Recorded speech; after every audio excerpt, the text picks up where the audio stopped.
All right. Welcome to APS Radio, episode 22. I've got two great friends with me tonight joining me. We got Brandon Dreiman, Indianapolis Firefighters 416. I always forget that number. And I also have Dave Gerold from Columbus Division of Fire. So these are two guys that I absolutely love, that I lean on a ton. They're kind of my phone a friend. And I'm glad to actually have them on the show because we're going to talk about a pretty important topic. We're going to talk about really the fact that the three of us are in the business of helping our peers, our own department members. But there's also a cost with that. You know, heavy is the crown, absolutely. So first of all, welcome you guys. I'll shut up for a minute and let you guys talk. I guess I should say a question first and set you up. How about that? Sure. We are, this is for our peer support coordinators, our wellness coordinators, our peers.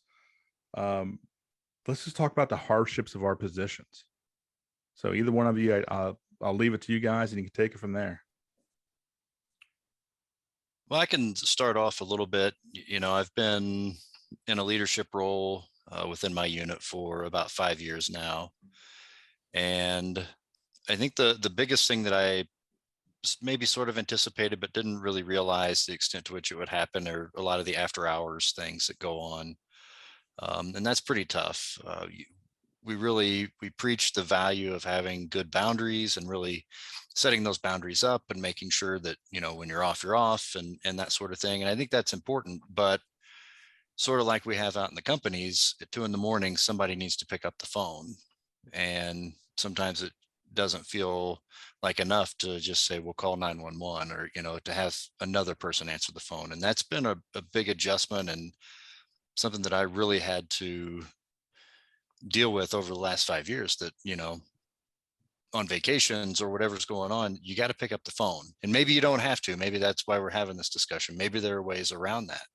But for me, that's been a real difficulty, because whether it's codependence or whatever it may be, I want to be there for other people. I want to pick up the phone, but that comes at a cost of certainly some family time. It comes at a cost of personal time, sleep, a lot of really important things that we need to have waiting for us after this career is over. So I guess that's kind of where I would start, is a lot of the after hours stuff really set me back a little bit. Dave, do you have the same issues? Yeah. So thanks for bringing that up, Brandon. That's one thing that really weighs heavy on me, is the outside of normal business hours activities. One thing that I'm doing is setting up a better system with our platoon staffed peers so that they can handle the really big stuff. Any emergencies, I really want them to call me and my team, but I really want to avoid answering the phone after hours, because we have to model, as wellness leaders, we have to model the behavior that we expect from the people that we serve. So I'm trying to be a leader in that direction as well. It's hard because I do want to make sure I want to help. I want to make sure our members get connected, but those after hours things really weigh on me. But I've been setting up some harder boundaries lately within the last 6 months. I've had personally a lot of difficulties with that. I feel, and I know it shouldn't be my responsibility, but I want to answer just in case that call comes in. And you know what call I'm referring to. I need to answer it. The heaviness of what would happen if I didn't answer it and something happened would be just way too much for me. So I have felt compelled to be on call all the time. So I need to kind of be like you are, Dave. I know in my mind, I want to do more of a rotation where just really one person is truly on call, and like where we share a cell phone or even a pager. You guys probably had a pager, didn't you? Oh yeah. Front pocket clipped in, it. Oh, Dave, no, you missed that. No. Good stuff. So just the idea of rotating that, so not one person is taking a beating. We're all doing a rotation, and I think that's more of a sustainable way moving forward. That's what I'm pitching, at least. Yeah, for sure. It not having those boundaries really early in my wellness career. I had always been a peer. I've been in the kind of on the team and rose to a leadership position in our peer team over 15 years. But then I became a full-time wellness coordinator in 2019. And about a year into it, I started owning all those stories I was hearing. And it really led me to seek my own help and started my own second journey in this. So yeah, I'm a little bit harder with my boundaries right now, and I'm better for it. But I'm also lucky, and I'm very grateful that I have a pretty robust peer team that can handle some big stuff if I'm not at the office. So thanks to my peers out there on company. Nice. You kind of mentioned hearing everybody else's stuff. I've seemed to notice that if I go to a different department, if I don't know them, I do much better, whether it's debriefing, talking to an individual. It's cool. I don't have that personal relationship. However, our clientele, which is usually our members, it's a lot harder. It's personal. Some of these are our friends and we have relationships with, and that secondary trauma, I don't know about you guys, but that has absolutely been real for me. I've taken a lot of that stuff on and kind of spiraled down with some of them myself. Any similarities to you guys?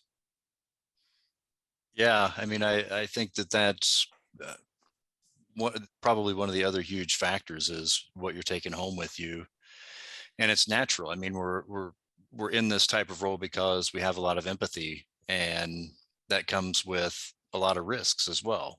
You can't do this job without it, but it also exposes you to internalizing the things that you hear. Also, because of the people we're helping, because we're close to them, because we feel a stake in the outcome of their cases, when those cases don't go the way we hoped, it's really easy to internalize that. We've had members who've died by suicide, and then you think, well, what does that mean for our program? What does that mean for me as a leader? What did I do wrong? What could I have done better? Are people going to call anymore? Like, all those things start weighing on you. And that's a pretty extreme case, but it's certainly day in, day out, trying to cover all your bases, and then you get another story and another story and another story, and it builds up. And that's where self-care becomes so important. And boundaries, again, knowing that I need to hand this case off. Right now, I'm not in a good spot.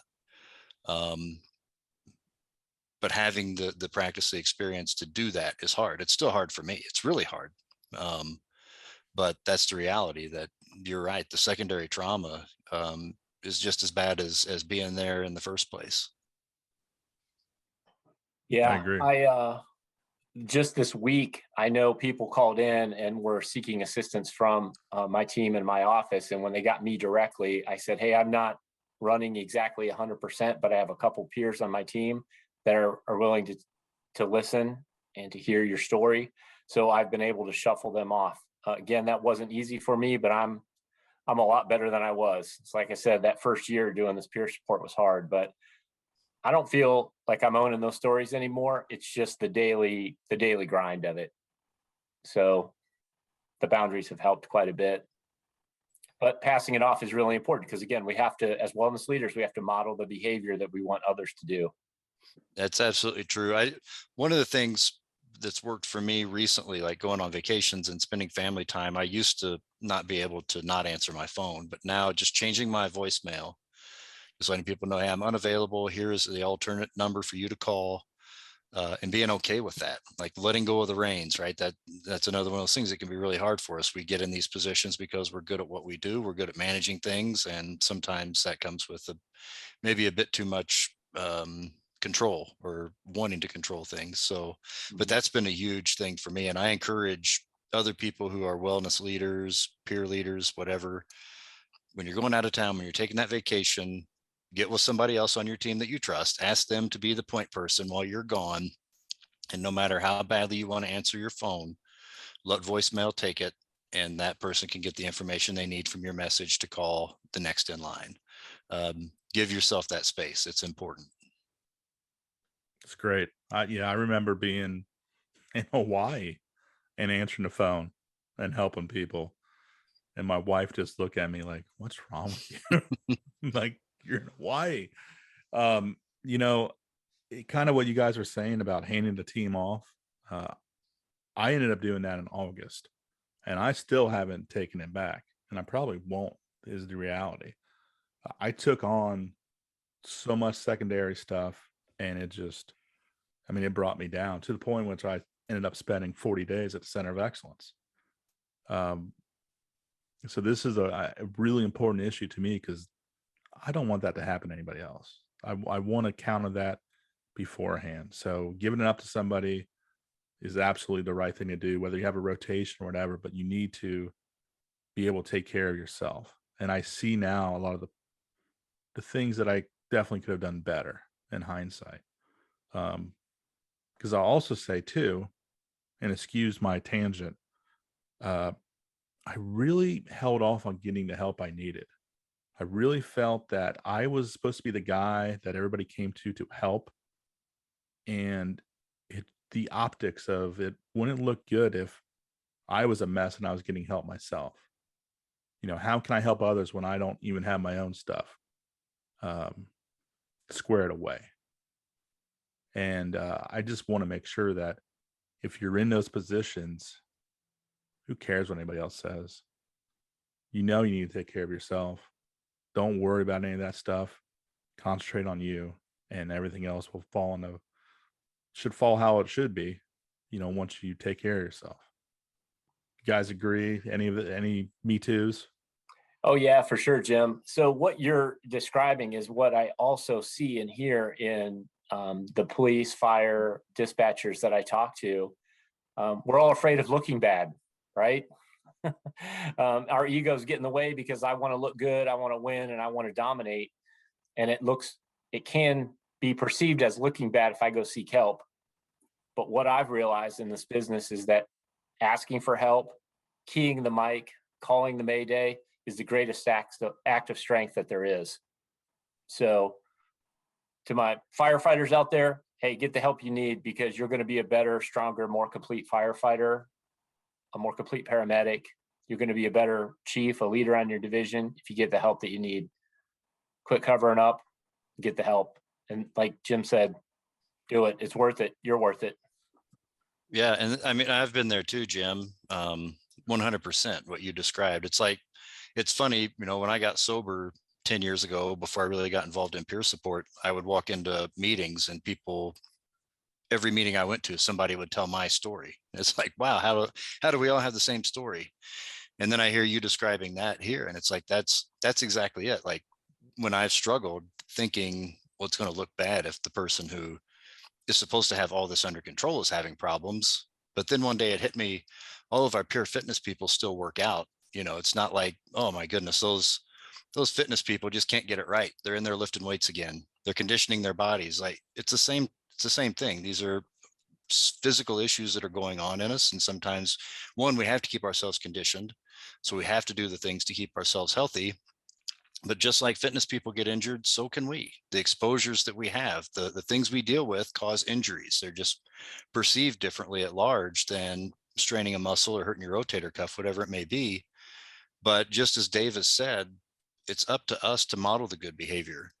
What I found is it's just the opposite. When people see somebody within a unit for wellness, whether it's peer support, whatever, when they see those people get help, I think it actually increases faith in that system, that, okay, these cats are putting their money where their mouth is, and they're utilizing the same resources that they're referring our people to.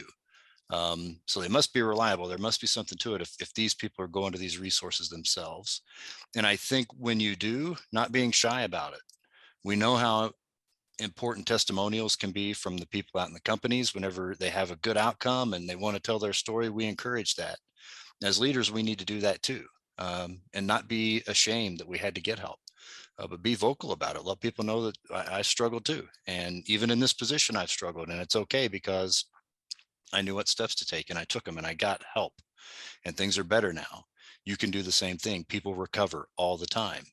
And I think that can give a lot of hope to people who may otherwise be, you know, just like we are afraid to reach out for help, but the more positive models we can give them, the better. Right on, Brandon. Yeah, ahead, for Dave. sure. Yeah, I have no fear of reaching out for help. And in fact, I've put some things in place for me and my team where I can't hide from anyone either. So not only can I'm willing to ask, but I also can't hide. So I have accountability partners spread all through my life. My whole team at work, we do a check-in with each other. So my wellness team, each morning we report to each other, and we do it kind of like in a battery percentage way. Like, hey, what's your emotional battery today? 80%, 90%. Cool. If it's more like 40 to 60%, hey, why is that? And what are you doing about it? And we do that each day with our team, our 40-hour team. And I encourage all of our first responders to do that. It's a really good way to be in touch with what's going on in your head. Plus, we can carry the load for those other folks that aren't running right. And someday I'm not running right, and they'll help me. And we're servants, right? So we think we're afraid to look bad and get help, but really the people around us, just like Brandon said, are really inspired by us getting the help and seeking that recovery and becoming a better, complete, healed person. Because we want to help. People want to help you in your recovery. That's the big myth out there. I mean, did you find that, Brandon? Absolutely. 100%. Yes. Yeah, a lot of people feel like they're alone, but once they open up and become vulnerable, you find there's a lot of players on your team, a lot of coaches on your team. So open up to others, and storytelling. You touched on that too. The storytelling is so essential to this business. Being open and telling your story is going to inspire others, because really there's only one story. Mhm. You know what? And I want to build on that too. So thank you. In my head again, I wasn't in the right place. And I even had the fear of, when I came back, how is I going to be perceived? Are people going to, are my coworkers going to be standoffish, don't want nothing to do with me, think I'm crazy, think I'm weird, whatever it may be? And that wasn't the case. It was the exact opposite. I felt the love. I still feel the love. And they genuinely worried about me and were thankful that I was okay. So that whole stigma, even us who should know better, like, I felt trapped to it. Yeah. Now, Brandon, you mentioned earlier, without saying it, you were essentially talking about resiliency skills or coping skills. Let's touch on that, because that's one thing we can do to try to navigate all this stuff and still stay somewhat sane. Yeah. I mean, I think we know that we're going to endure storms as part of this work. Like, we can't make it so that this position doesn't hurt. We can't make it so that we're completely impervious to the storms of life. But that's where resilience comes in, and developing a proactive mindset that I'm not going to wait until I'm hurting to take some action. So that's where the conditioning comes in. And there are so many things we can do. Some of the things that have worked really well for me is monitoring my sleep, and really getting good sleep, having a set schedule, even on weekends, and not wavering from that. I like to get up before the sun. I have things that I like to do, like meditation and yoga. Those have been really important to me, as far as centering my mind, connecting me to my breath, things that would have been way too crunchy granola for me 15 years ago. Now that I've done them, it's like, wow, I can see why these practices are thousands of years old, because they work. But sleep is important. Exercise is important to me.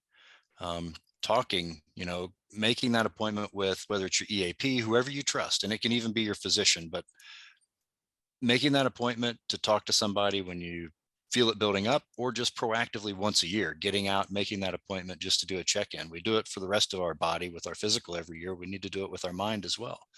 That's proactive. That catches things early. There's just so many different things we can be doing. I'm curious to hear what you all do, but for me, the big ones are sleep, meditation, yoga. Those are probably the really big ones for me. I know Dave's a runner. Maybe once upon a time I was a runner, not currently. Resiliency is born out of my daily practice, and it's what I do every day with discipline is going to keep me resilient, because just like Brandon said, the storm's coming, and it's like trying to predict the weather. All the conditions are such that the storm could hit us and hit hard, but it may just pass over, but we don't know. So we have to be prepared for it. What this resiliency does, and what our daily practice does, is give us that PPE, the raincoat, if you will, for the day the storm comes. And we just pull it out, put the raincoat on, and drive on. And we're more resilient when we do. So my practice, definitely the foundation of it is meditation. I don't do it twice a day, every day, but I have some mindful practice every day, whether it's a reading, whether it's dedicated specific meditation. It might be watching the sunset, going for a drive in the car, some mindful practice. So that's my foundation. Building on that, I use gratitude. When I get kind of sour or get down, I'll try to think of 3 things that I'm grateful for. And sometimes you got to dig deep, but they're there, because it can be as simple as when I turn the faucet on, I get cold, clean water that comes at me. There's a lot of people in this world that don't have that, and I'm lucky enough that I do. So gratitude is the next thing. Accountability is probably my third. So those are the big 3 for me. Having my accountability partners that I've given them permission to call me out when I'm not running right, or if I'm acting a fool. They're like, hey, Dave, cool it. Something's not right with you. And I have to respect that because I trust them. That's my big 3 for my daily practice or my resiliency. That's great, Dave. Thank you for sharing. I think all 3 of us, I know all 3 of us love the meditation. I've been doing that for a while now. Mm-hmm. Goodness, beyond that, I've really gotten into journaling. That started at the Center of Excellence for me. And also, and I don't want to make this show ever about religion, but I actually found that there too. And that, I think, has helped me a lot, and actually give stuff up and let it go and really give up control, which has been an amazing feeling. Wow. Yeah. So I'm glad you said that, Jim. What we know about resilient people is there's always a spiritual component, and whatever that is for you. And it doesn't have to be anything traditional, but it just has to mean something to you that you can give yourself and your spirit up to something greater than yourself. And I know that's what made me turn also. The programs that I went to in my journey helped me 100% with that. And that was the game changer for me. Yeah, I'm glad you mentioned that too, Jim, because we do, I think, sometimes equate, particularly in the West, religion and spirituality as being the same thing. And they really, as you said, they're not. They can be, I think, if that's how you approach it. But, we look at that component of what is it that's bigger than me? How am I a part of something bigger than myself? Is for me kind of what's my why? What's my purpose? When you start answering those questions, I think that's on the other side of that is spirituality. And just like Dave said, I mean, it's been studied. You look at Resilience, by the book by Southwick and Charney. They looked at one of the key components for resilience is having some type of spiritual life. Before, when I was really struggling with alcohol and anxiety and depression and all that, I was very religious, but I was just going through the motions. I didn't have any spirituality attached to that. I didn't feel anything outside of myself. Once I became more spiritual, things got a lot better. And I think Dave hit on it too, when he used the word daily practice, and that's very deliberate, right? Daily practice. And there may be times when you're too sick, or maybe you're too tired to do some things, but don't let that be the regular excuse. It's called a daily practice for a reason. Motivation is wonderful. I love motivation, but motivation will not get you through your life. Discipline will get you through your life. And that's where the daily practice is so important. Whether you're tired, sick, it's raining out, you just don't feel like doing it. The days you don't feel like doing your daily practice are the days, in my opinion, when it's most important that you do it. because that means you can follow that routine when things are going rough. So thank you for saying daily practice, Dave, because that's important. This become part of your routine. Yeah, 100%. I did not have a daily practice, and I found myself in a very low, dark place. And some great people around me showed me how to do it differently, and I'm grateful for that. Very good. Awesome stuff. So, Dave, I don't know if you remember, but the first time I got to go up and hang out with you guys in the old headquarters high school craziness, you told me, I mean, I remember this perfectly. You said, give it 6 months or you're going to be begging for help because you're not going to be able to keep up with the pace. Brother, you were right on. So I know both of you guys really were instrumental in implementing your programs and actually getting some help. How did you go about building your programs to where you did have some assistance to kind of take some of this pressure off you? Well, the universe knows sometimes, Jim. I can't say that I knew exactly what I was doing because I didn't. I was charged with starting this office, but very shortly after that, a friend of mine who was seeking his own help, but who also had suggestions, said, "Hey, I'm willing to jump in with you." And I'm really grateful that that guy showed up for me. My buddy Matt really helped me get this thing going. And because he was slightly ahead of me in his own journey, he showed me a different way.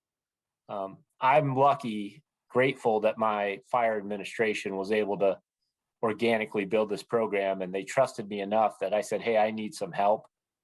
They made it happen. And I know a lot of people won't get that. Just lucky. But keep saying it. Keep saying it. You need help because it's worth it. Take a look at our fleet management systems in our agencies. Trucks get annual PM. If something breaks, we just go down and get it fixed. There's no questions asked, generally. Our people should get the same treatment. Right? True. Yeah. We're an investment too. Hey, trucks don't do anything. It's the people on them that do everything. So let's take care of the right resource. That's right. How did you end up kind of building your program, Brandon? We had both on the labor and the management side a lot of support from the get-go. We had a CISM program in place for 20 plus years within our agency. It was all volunteer. Right around, I don't know, probably 6 years ago, we shifted into more of a peer support model. So we had to start recruiting some different people. Some people on the CISM side didn't really want to stay for peer support. I get it. I certainly don't think they're mutually exclusive, but there's some understanding issues at the outset that people didn't exactly know what was going on as we made that transition. So we did have a lot of support already because it wasn't foreign to our local or our city agency that behavioral health was important, and we already had some of that support. So then it became a matter of recruiting. How do we get people interested? And we started off just by asking officers, every officer in our agency, is there somebody within your company that you think would make a good peer supporter? And once we had that list, we reached out to all those people and asked them, would you be interested in talking to us about becoming a peer supporter? So that's how we did it the first time. And our local gets all of its talent, so to speak. It gets all of its peers from the fire departments within the local. So the local itself doesn't recruit anybody. All of the recruiting is done at the department level, and we trust that the coordinators within those municipalities know the people that they're picking, and we just serve as an umbrella of support through the local. So that's a bit of a digression, but that explains why at the city level, why we recruited all of our own peers. We didn't do that through the local. As time went on, I wanted to get our peers paid. I know some agencies have shied away from that. They like to have volunteer peers.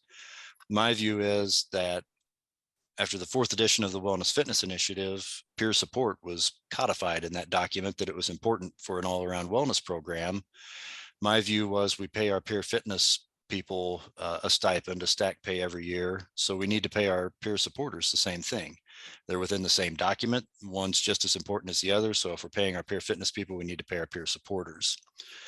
So we got that done. But once we did that, the merit law kicked in, and the merit law defines very specifically, you know, we have to have open recruitment. We have to do interviews, and who has to be on that interview board.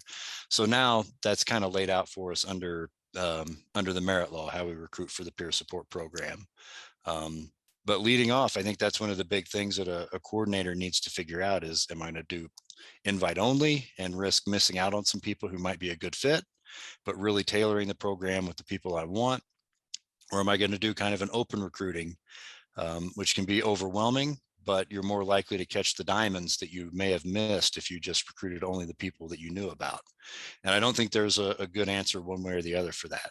I think it's trial and error, and maybe one time you do it one way, the next time you do it the other, and see which one fits your agency best. But I think that's an important thing to weigh out as you start to build a program, is who's going to be on your team and how are you going to recruit them, open or invite only, or in our case, you know, is merit law going to apply? And that's already been decided for you. Yeah, that's very interesting. So Columbus Division of Fires had a very robust CISM peer team since the late 80s. So it's been around a long time. We have organically transitioned kind of to a hybrid system where we do CISM where it's important, and then peer support. Same people, we just cross-trained them. In a perfect world, what I said to my folks in smaller agencies around Central Ohio who were starting a team, I said, I would do a survey and seek nominations from people in your division. Who would you trust as a peer supporter, and pick 5 people or so and see what names float to the top, because peer support is based on trust. And if there's no trust from the membership, it's not really going to be an effective program. So that's always my advice. I never had the chance to do that. Our team's been in place well before I was employed, but that's a really good strategy. Brandon also had some good suggestions too. I'm cautious about doing open invites because there's a lot of folks who want to help that maybe aren't ready to help, but their coping mechanism is helping. So caution on that. I was one of those people. Ask me how I know. Nice. Oh, I did the open enrollment. You know, if you're interested, reach out. And then I knew how many numbers we were going to fill on our next class, and the actual peers that are already on the team got to vote. And so I looked at their input, and that's really how, for the most part, we were able to pick who's going to come on board and be the team players. I can tell you from my perspective, I really like having a variety. I call it a menu. I've got somebody for about everybody. Mhm. You know, I mean, you should be able to look at my list and figure out somebody on there that you'll get along with and you trust. That was kind of my whole idea. And I also will tell you, I didn't want all like babyface good guys. You know, I have some of them, they're great, but I really, really valued the guys and gals who've been in dark times, who've had struggles and came out on the other side. I think they have a lot of value to your members. Oh yeah, I call them wounded healers. They're the best because those folks have been there and they can say, yeah, me too. Here's what I did. Here's what was helpful. And here's something that wasn't helpful. Yeah. And I think also those people who have that street credit, one, I think buy some credibility for your program, but also if you've struggled and you've recovered, you know how to help other people without making it about your story. And that's really important, that I can help you as somebody in recovery. I have that insight. We have that similar lived experience, but I also know it's not about me. I know when and how to share my story to motivate somebody, but I don't do it just blindly. Some people I work with never know my history necessarily. But I think that comes with having struggled through things and knowing what worked for you and knowing how to share your story in very strategic ways. That's a huge benefit to people. Perfect. All right, next topic here. And you guys have kind of danced around this a little bit. Personally, I had difficulty with management. I had a vision. I knew how much my members were struggling. And I know you guys do too. And it was really hard to share that kind of stuff because of everything being confidential. I mean, yes, you can show analytics, but like you can't really tell them what's going on. You're barred from doing that. So it makes things difficult. What have you guys done as far as dealing with management and trying to get on the same page and work together? The good, the bad, the ugly, everything. I mean, I can start it off. We have a tremendous relationship with our administration. Like I said, we have a lot of support, and that's how our program got started, was from the top down, which is not something that a lot of agencies have. Developing that relationship, there's always the concern, I think, within agencies is, oh, if we have this, if you build it, people are going to come, and now people are going to be off sick all the time, and our overtime costs are going to go through the roof, and then administrators get scared of it. I think it's educating that, one, maybe people are going to miss some work, but at least they're going to be missing to get themselves help, rather than calling in sick 3 or 4 times a year for 20 years and backfilling those spots for 20 years. We can get somebody the help they need up front and stop it right then. We've been able to develop a really good relationship with our HR. And if we go to HR and say we need this person put on extended sick leave, there's really no questions asked. They know if our program is requesting that, it's serious, and that's how we take care of business. I think probably one of the biggest keys is to educate your administrators on what to expect. This isn't an overnight miracle. It's not a 6-month miracle. For us, this was a years-long process to get the trust of the company level firefighter, to get the trust of the officers, the battalion chiefs, the shift commanders.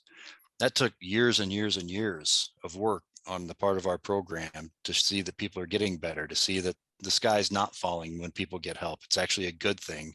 It helps our investment, like you said, Jim. Now we have shift commanders calling us and saying, I'm concerned about this person, or a battalion chief will call and say, hey, we had a really bad run you guys might not have heard about.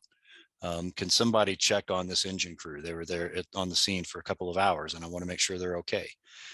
So I think the biggest thing is it takes time, and administrators need to realize that it is an investment, and it's going to take that time to start seeing results and being realistic about that. I think sometimes we could get into trouble by trying to rush into it, and administrations think, oh, well, in 6 months, we're going to see how this program's working. No, you're not. It's not going to happen that quickly. And I think being realistic about that's important. Yeah. So I have struggled with administration, and it wasn't because they weren't supportive. Sometimes we just weren't speaking the same language. So one example where I struggled personally, and this is about me, I had some really good initiatives I wanted to put forth in our recruit training program. And I feel I had good documentation, good reason for it. And there were folks that were not for that. And it was very difficult. And they said no. I finally got an ally in one of our top administrators, and he basically said, we're ordering this to be implemented. And it took a bold act like that, an ally that I just showed the evidence to, and he acted with that direction. Very grateful. But the result of that, after that push, now everyone sees the value of it, and it's become part of the standard now. And they're like, oh, how do we get these classes in? What can we rearrange to get mental fitness into our recruit curriculum? So we're driving a big ship. And like Brandon said, it doesn't happen overnight. We're not going to get the quick win, but we are going to turn the ship slowly in the right direction. And over the long course, that 1 degree change over years is going to be a huge difference. So that's what I'm shooting for. Leaders that are listening to this, Simon Sinek, The Infinite Game. Check that out. He's on YouTube. He's on TED Talks. He's everywhere. Check that guy out. We're not playing to win. We're playing to do it right. Awesome. Well said. Yes. So, I'm sorry. I wanted to come back on one thing. Brandon, you said something about like HR administration might be worried that if we build this thing, they'll come and the floodgates. And I heard that too. I still hear that sometimes. And what I know about first responders we're strong, alpha type people who want to show up to work, who want to do the right thing, who want to win. And I can tell you that we do not pretend to be sick or hurt just to get out of something. That doesn't happen. That's a myth. What we do is we put a mask on and we come to work injured, hurt, and broken, and we still show up and do our job anyway. So all you fire administration leaders out there, what's the cost to your agency with those folks wearing a mask, not running right? Because that's what's going on. The myth, no one's milking the system. There may be one or two. Okay, let's let those folks slide, because there's a lot of people that are going to get help by being open and letting people get the help they need. Yeah. And I think when we start to equate it with other systems we have in place, people can milk a back injury. People can fake all kinds of things if they really want to get off work, but we don't throw out that whole system, or we're not afraid of that system because a few people may say that their back hurts when it really doesn't, because we know that the gains are much greater than the people who may play the system. And it's the same with this. You're exactly right, Dave. People in our business don't want to say, well, you know what, hey, I'm really depressed, I'm going to stay home. We, just like you said, we will fight that to our demise often. So people don't find that out. So people really aren't out faking it. That's just can't be said enough. That's a really good point. Yeah, I mean, how many knees, backs, and shoulders are injured in our line of work? And it's very normal for someone to take 6 or 8 weeks off to heal that injury, to recover from that. They get rest, rehabilitation, they go see a specialist. Our brains need that same attention. If we get the rest and rehab, we're going to come back better, faster, stronger. So we just need to allow for that to happen. Interesting stuff. Do you guys, I'd be interested in knowing on your departments, if a member goes to the IAFF Center of Excellence, is there any kind of leave set up for them, any leave of benefits, or are they just on their own time? At Columbus, for something like that, they're going to be using their own sick time. I think there's value in people using their own time, having skin in the game in their own recovery. So I think there's value there. I don't think anyone's been denied access to care just because they didn't have the time off work. There's been some accommodation, whether it's leave without pay or something, because we do want people to get help, and our leaders have signed up for that. There's another, we've partnered with another agency that allows our folks to kind of use their own time, but they're available to go. For instance, like Save a Warrior, our folks in Columbus Fire, when they attend Save a Warrior, they're using their own time, but our administrators always make sure they get the time off. They're not going to be denied vacation or use of sick leave. And the other cool thing is they've really stepped up and said anybody who goes back to Shepherd goes on special duty. And I think that's a strong statement from Columbus Division of Fire. It says, hey, we're invested in the wellness of our members. That's awesome. Yeah. And we do the same with our people. Go there on sick time, but we have the ability, if they have days in their vacation bank that they've stored up, they can pull from that. And just like Dave said, they're not going to say, well, we have too many people off that day, we can't let you use vacation. We make that accommodation. There are other vacation sharing we can do with people to make sure that people have time. Once somebody has exhausted all their sick days, we have it within our system that the chief can request additional sick days through a process. So we have never had an issue. And again, a big part of that comes back to having administrators who understand the value of getting our people healthy. And that's a key component to getting those accommodations put in place. To hear that about Save a Warrior and coming back to Shepherd, and I mean, that is a huge statement. I'm really proud to hear that, even though I'm not part of that agency. That's a remarkable thing. Good for Columbus. Yeah. I think because we've had so many members come through and such great success with it, we've really embraced that as an agency that's really helpful to our members. Absolutely. I know you have had a ton of guys and gals go there. Yeah, for sure. I think, well, I probably don't want to say any of the numbers right here, right now, but we've had a lot. Lots. But we also are a force down there. We give back a lot. So we do service down there. We provide shepherds. We provide 12-step people for them. Yeah, it's a good partnership, and I'm really grateful to have it. We have Absolutely. other partners too. It's not just Save a Warrior. Hopefully we'll get to the others, because there's other great resources in Ohio. Absolutely. And for you and me, sorry, Brandon, someday, hopefully, House Bill 308, which was signed and actually is our PTS law, will actually go in effect. It'll be funded, because right now it's just sitting and it's worthless at the moment. But that would take care of all that kind of stuff. Yeah. And the problem I've seen dealing with my guys, a lot of times the ones that are really struggling, they don't have time. I mean, their time off is minimal, because when they get something, they burn it. They're to that point. And then the thought of them possibly going without a paycheck if they go away from 30 to 45 days, that is a deterrent to actually getting the help that they truly need. Because probably a lot of times their finances aren't good either. So they're paycheck by paycheck, they're sick time by sick time. And so they're kind of just stuck. So that's why I feel like, from what I've seen with some of my guys and gals, it would be beneficial. Yeah, so there's that. Then here's, heavy is the crown. If our topic is that today, that also puts some burden on us wellness leaders to find some non-traditional or some alternatives to inpatient care. There could be some intensive outpatient care where people miss less work. And if we can vet those out in our local communities, that's another way. Very true. Yeah, and we've had to do that with people. Either the biggest part has been finances. They just couldn't afford to invest in one, being away, not having a paycheck, potentially part-time work, whatever it may be. They just, because of the situation they've got themselves into, couldn't leave.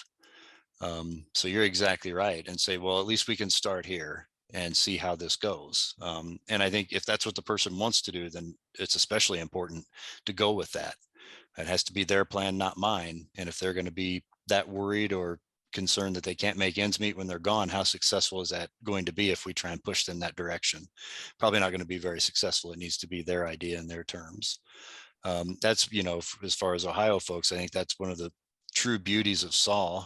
When I went through it, I was in the administration, so it wasn't difficult for me to make that happen. But it's nice for people in the companies, if they have a Kelly day or a Kelly week, depending on how that lands, and if they can trade, you don't have to miss but maybe one shift to get really good, intense help. So that, it's like you said, Dave, what other resources do we have locally that we can get people into, that they don't have to miss a bunch of work? And maybe we can hit the reset button a little bit, get some small successes through some local, maybe we get complete success, but at the very least, we get some small wins. They see it's possible, and then it's going to be maybe more realistic for them to make a deeper commitment at that point. Yeah, for sure. So that's why it's really important for us as wellness folks to partner with our local mental health agencies or our EAP. So in Columbus, again, we're very lucky. We have an in-house EAP that's been very robust, and they're 100% our allies, and they go out into the community and find the right resources for our people. So we have our master's level clinicians right in-house, kind of doing that vetting for us. 100% spoiled here. I'm 100% jealous. But we don't know everything. It's not a perfect system, and we partner with all of Central Ohio and sometimes beyond, because I know we're not going to turn anyone away, but we help a lot of people, especially Lisa Callender and her team at EAP. Man, very non-traditional. They're out there training other departments even. She's amazing. Yeah. And then, we talk about not Ohio specific, but First Responders Bridge is a great thing that I want to make sure Brandon knows about, that folks from Indy can come over and get into that program. That's good to know. Yeah, that's I didn't know about that, actually. Yeah, so I don't know if, Jim, you could put the links up with the show notes or something like that. firstresponders.bridge.org. It's a free weekend for a first responder and a loved one. A weekend retreat. They do it 3 times a year. It's great food. It's great community. It's a very light, easy touch and an opening to what wellness looks like for first responders. I think the interesting thing, Dave, because I ended up doing that in July. I remember hanging out with you a little bit there because you came back there as well. It's something for your spouses. Yeah. Like it's really an opportunity for your spouses to get kind of a behind the scenes of why you act the way you act. Like, you know, a lot of us don't ever say anything to our spouses. We don't tell them what happened, nothing. We hide it. And then we have all these other reactions. We want to leave. We get anger. There's triggers everywhere. And they don't understand. And so I thought the First Responder Bridge was amazing as far as showing my wife the why I do things like I do. I've never seen anything else better than that for our spouses. And things got a lot better after that. Yeah. Who's the first responder to the first responder? It's our loved ones. It's our partners, our spouses, our husbands and wives. So we need to bring them into our community and show them love and support and take them on the journey with us if they want to go. Absolutely. Yeah.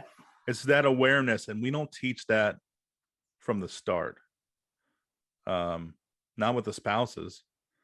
And I know, Dave, you're obviously involved with your recruits. I was able to teach my recruits yesterday. And I think that they left better than any other recruit class for my department, as far as just being aware of all this different stuff, what they're getting into, just being told the truth and making sure that they're aware of when to get help and how to deal with this stuff. I told them, and I meant it, this is the most important class that you're going to have this entire time you're in this recruit school. Everything else is about your citizens, and that's great. But this is actually about you and your family, and you may not even have a family. I mean, there's kids in there. They're kids, but someday they will. Yeah, they're still part of somebody's family. But you're right. There's some young folks coming through that aren't, really partnered yet, that are kind of flying solo. But I still see moms and dads show up to family night with our recruits. And I love when that happens. Yes, absolutely. Well, let me ask you this. We'll kind of finish up with this.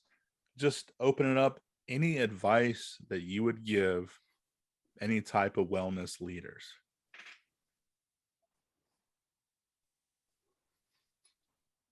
Yeah, I would say the number one thing that you could do is declare that your members in your agency are going to get the help they need.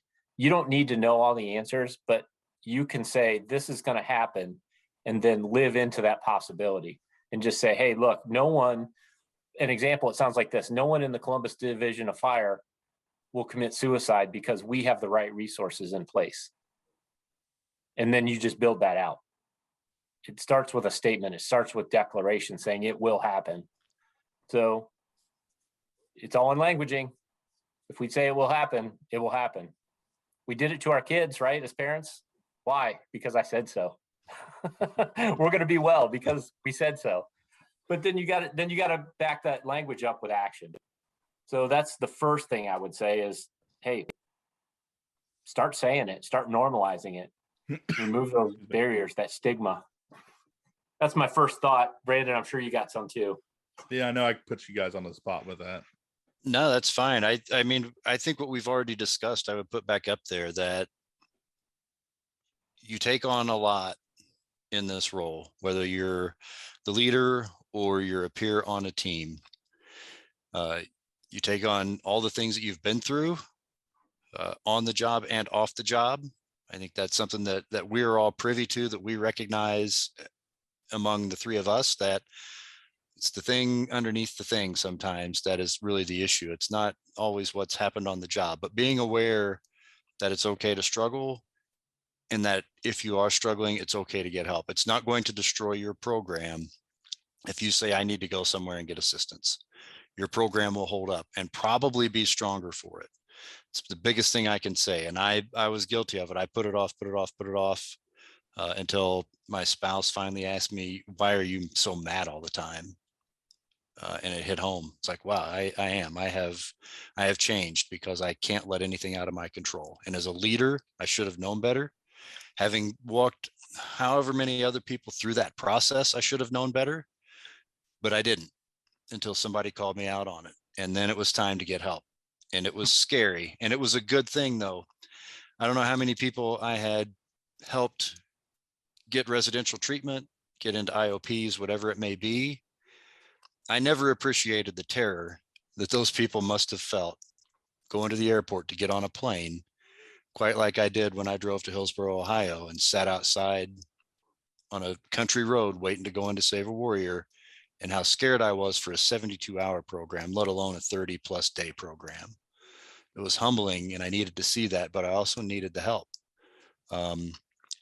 Listen to people. If they tell you that you've been angry or you seem like you're struggling, pay attention to that as a leader. It's really important that we listen to the people who love us, because they're not going to get into that conversation with us just for the fun of it. So listen to that and get help. It's okay. Wow, great words, Brandon. Me too. Me too. Yeah, I was a waiting to leader. say that. Yeah, me too. Right. So I was a leader on our peer team, a co-coordinator of the team, and my wife was like, "Dude, you're not right. Something's wrong. Go get yourself fixed." And then of course, I didn't get help right away. Denial, shame. But that was the start of my journey, and I needed that. That's why accountability is so important to me, because it took someone else to say, "Hey, you're not right." And then I felt the same terror crossing that threshold into that program, but it was worth it. And it helps me get others connected, because I have been in that situation. Yeah. So then other folks, agency leaders, chiefs, when people come to you and say, "I'm hurt, I need help, I need a break," please believe them. That's my ask out of this show. Please believe them. There's a lot of pain out there. We're working our people to the bone. Staffing is short everywhere. A lot of overtime. Our folks need a break sometimes. So please allow for that to happen. More great advice. Thank you. I would just say, try your best not to make this your identity. I could tell you, I got burnt with that pretty bad, because when it comes down to it, we are not in control of our positions. Everything we work towards, everything we put together can be taken away at any second. And I know when that happened to me, I took that hard, and it helped with the spiral I was already working on, spiraling down. So try your best not to just make it your identity. You're a lot more than just a peer support coordinator, a wellness coordinator, whatever it may be. There's a lot more that you can offer, even if you're not in that position. So I would just say, be careful, because at any time, it makes me think of, for you, Brandon, I'll talk about Rudy. You know, he's promised to dress his senior year, and then the coaches change, and that promise is worthless. Yeah. So you just never know what's going to happen. So just be careful. Do what you can, do it with all your heart, but just make sure that you don't make that your everything. Yeah, I'd say as wellness leaders and also as first responders, like we can wear the shirts, we can have all the patches and the badges, and it's our identity. Me too. Again, Jim, I fell into that trap where I was my job. And then when I didn't like my job anymore, I didn't like me. And man, the bottom fell out.